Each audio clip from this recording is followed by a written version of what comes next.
In the shadows of history, one name shines both bright and tragic: Elizabeth I, a queen who ruled for 45 years, who turned England into a world power, who captured the hearts of kings and courtiers alike.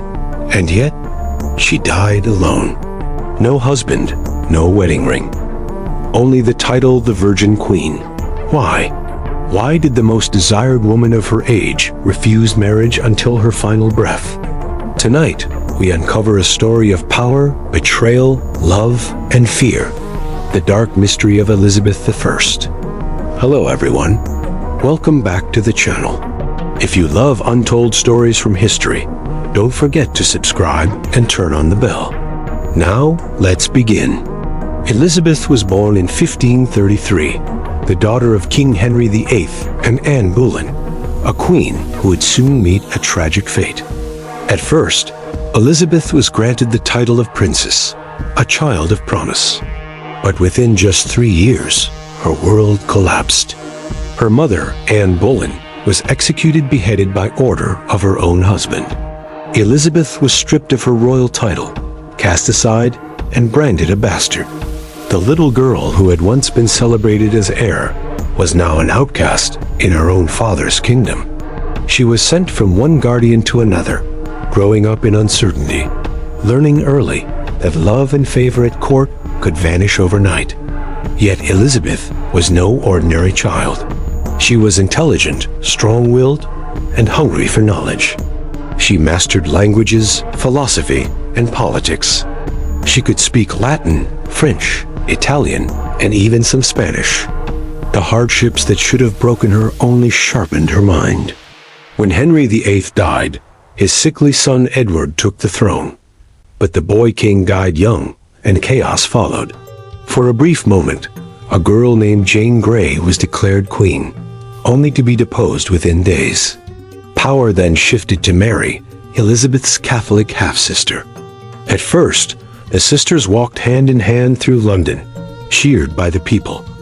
But soon, their faith tore them apart. Mary, a devout Catholic, persecuted Protestants with fire and sword, while Elizabeth quietly remained loyal to the Protestant cause. In 1554, Elizabeth was accused of plotting rebellion. She was dragged to the Tower of London, the same prison where her mother had awaited execution.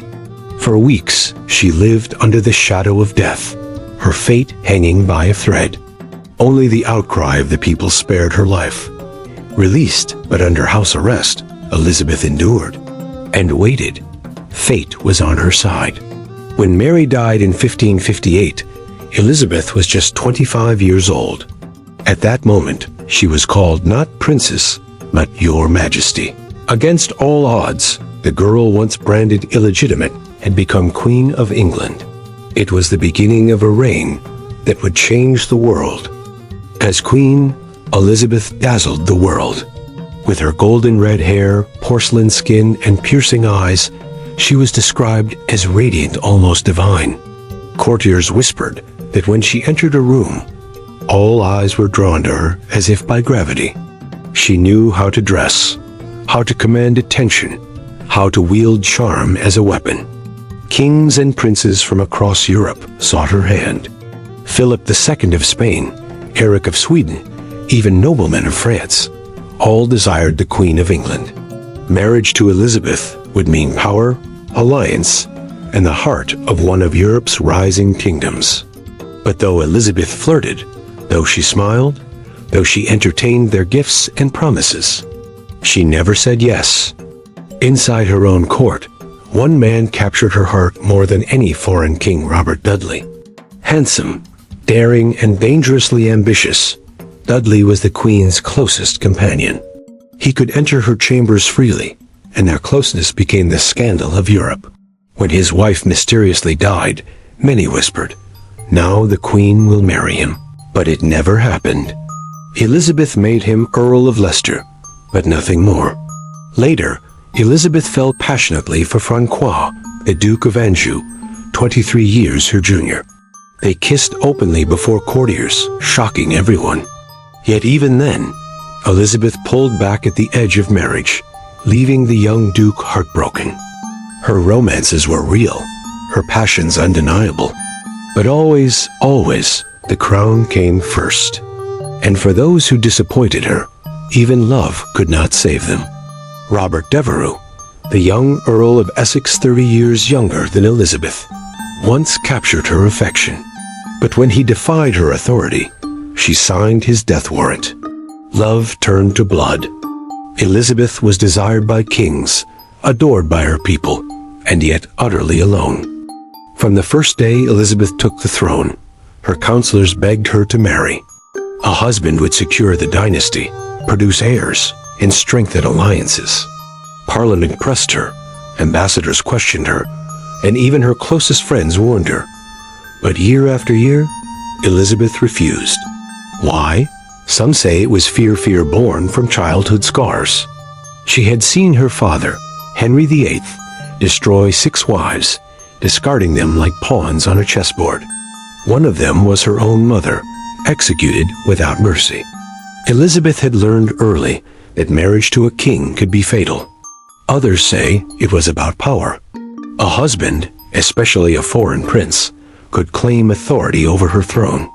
If she married a Spaniard, England might bow to Spain.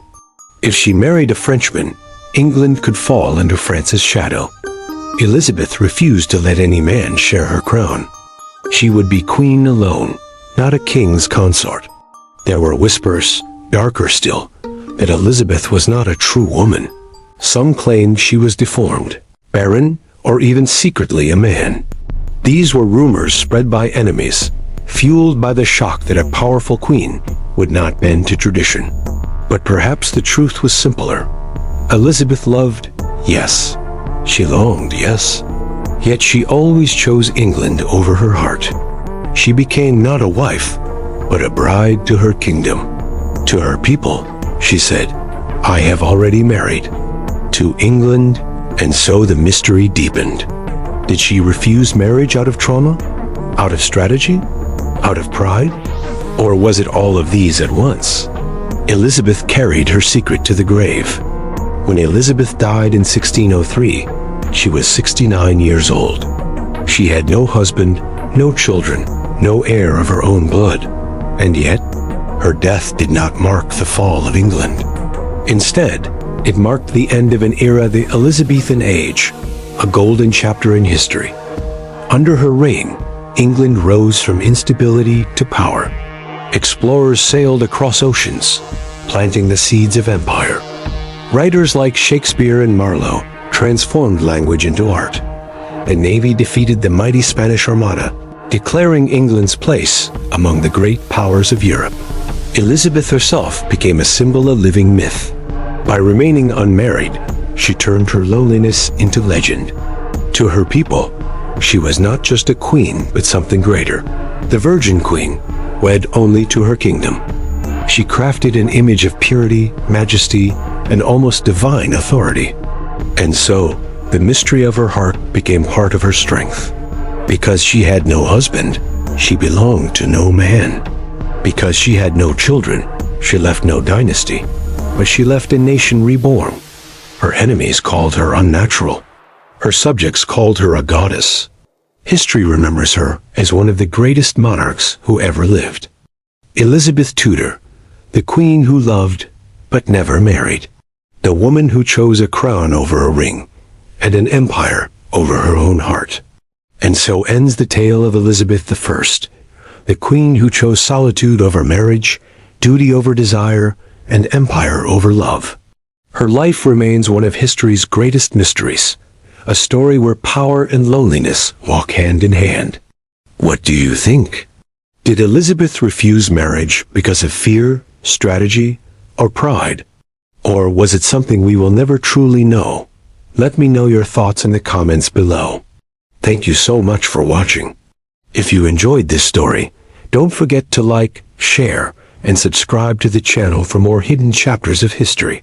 Until next time, stay curious and stay in the shadows of history.